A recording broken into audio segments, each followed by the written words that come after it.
Welcome back to BBC News. I'm Adina Campbell. Let's take a look at some of the day's other stories now. And Donald Trump says he believes Vladimir Putin is ready to make a deal as the two leaders prepare for talks in Alaska later.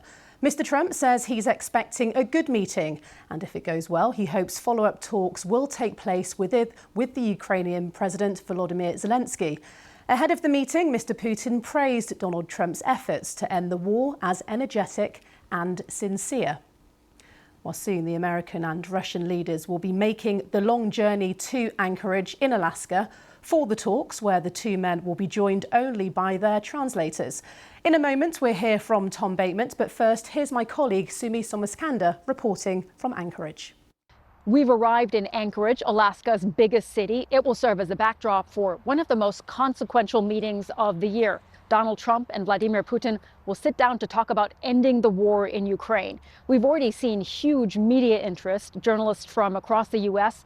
and around the world as this high-stakes summit is set to get underway. There is also heightened security here in Anchorage, especially surrounding Joint Base Elmendorf-Richardson, where this meeting is set to take place. We know the two leaders are going to sit down. They could talk for minutes, they could talk for hours. And after they conclude, we might see a joint press conference with both President Trump and President Putin. Well, let's speak to the former Lithuanian Foreign Minister, Gabrielus Lambertis. He joins us from Vilnius. Good to have you with us here on BBC News. Of course, this is a high-stakes meeting, a lot riding on this. What are your expectations? Well, I'm not particularly optimistic about the meeting. There is a slight chance that the meeting will not produce any result, and probably that would be counted as the best outcome of the meeting. But I think that it is very likely that the two leaders will emerge with a plan how to carve up an independent country and how to divide it in two, basically. And what do you think will be going through the minds of the two leaders just hours before they do sit down for these crucial talks? I think each of the leaders will be thinking that he has the other where he wants him, and I think that in a way, when we consider what are the potential outcomes, they might be right, and what are the potential intentions that might be right. President Trump will have a grand event, something that has not happened for a very long time. You know, that will show him as a very important leader, setting the stage for the world events.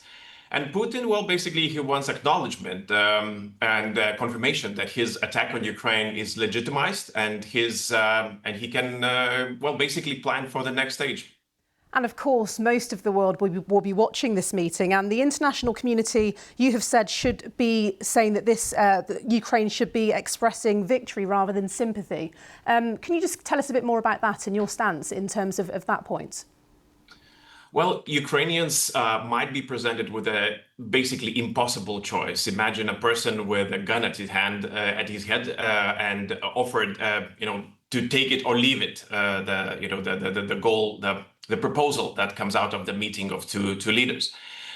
So I think that Zelensky's position would be incredibly difficult, and European countries have to do everything in their power to support him and reject the deal if it is a carve-up of Ukraine. And how confident are you in terms of a deal being reached today, considering there seems to be equal amounts of optimism and cynicism?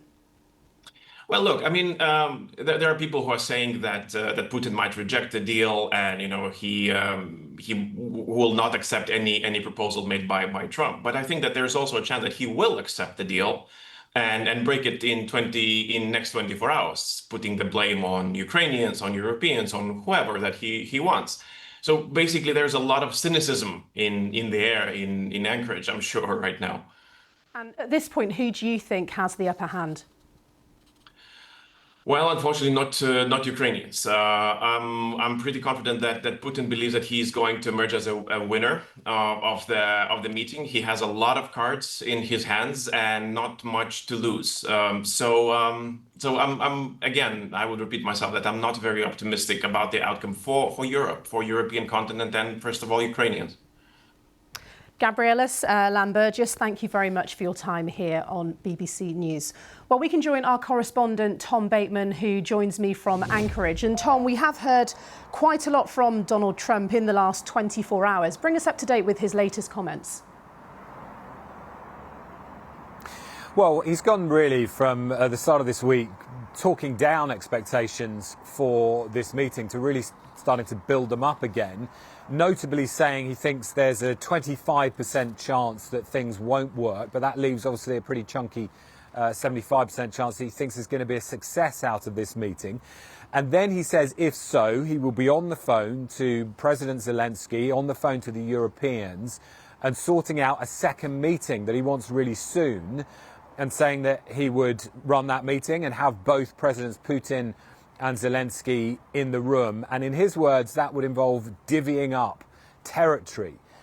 Now, although the Ukrainians and the Europeans have reached a point where there is some concession about the fact that there will have to be territorial negotiations, there are red lines that are pretty fundamental from the Europeans on this, saying nothing negotiated before the Russians agree to a ceasefire.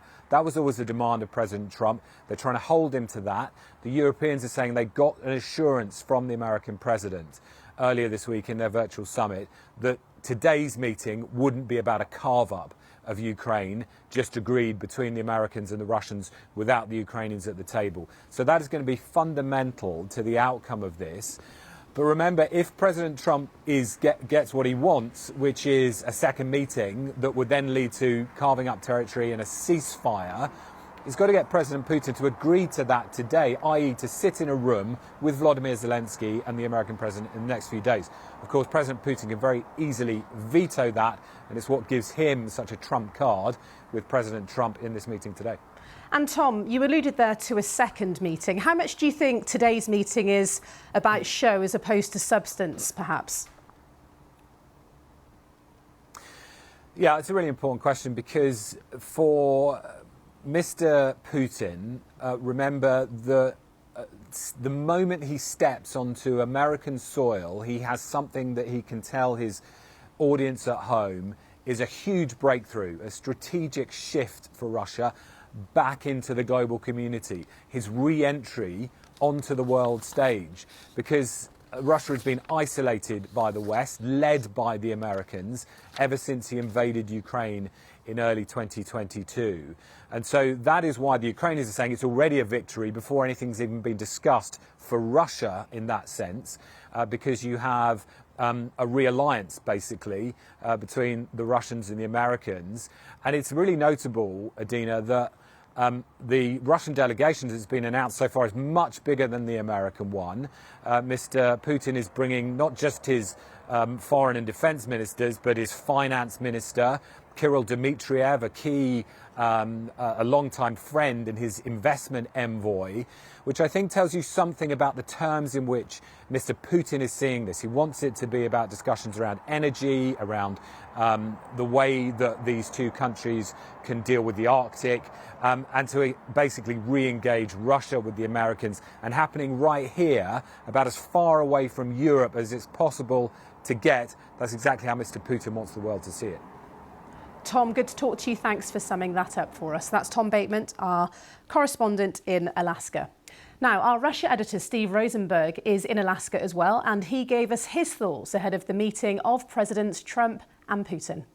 I mean, really, we don't know what is going to happen today. It's a big moment, a very big moment, right? President Trump meeting President Putin face to face. They'll have a one-on-one meeting to begin with, and then their delegations will sit down together. Will this lead to peace in Ukraine? We don't know, but certainly the Ukrainians are nervous that Ukraine is being sidelined in this meeting. President Zelensky has not been invited to take part in the summit. And so, yes, there is concern in Kiev that at the end of this meeting, or by the end of the meeting, Donald Trump will have taken the side of the Russian president and become sympathetic, or showed sympathy for his maximalist demands regarding the war in Ukraine. We know that Vladimir Putin is a master of persuasion. We saw that in 2018 at the Helsinki summit, the Helsinki Putin-Trump summit, when I remember the two men came to the press conference afterwards, and on the question of whether Russia meddled in the 2016 US presidential election, President Trump took the side of Vladimir Putin over US intelligence agencies. It was quite a moment. And so, that adds to concern, I think, in Ukraine, that this will not end well for the Ukrainians. But whatever is agreed or not agreed at the summit, in a sense, Vladimir Putin has got already one thing he wanted, and that is this summit, this big moment in the geopolitical spotlight. Because if you think back 3.5 years to when he launched the so-called special military operation, pouring Russian troops across the border into Ukraine, Western leaders tried to isolate Vladimir Putin. They tried to treat him as a pariah. We saw the thousands and thousands of international sanctions being imposed on Russia. 3.5 years later, Russia's war in Ukraine continues, and yet Vladimir Putin has been given this summit, his moment in the spotlight, and that is why Russia is already portraying the Alaska summit as a diplomatic victory. Whether it brings peace in Ukraine any closer, we simply don't know.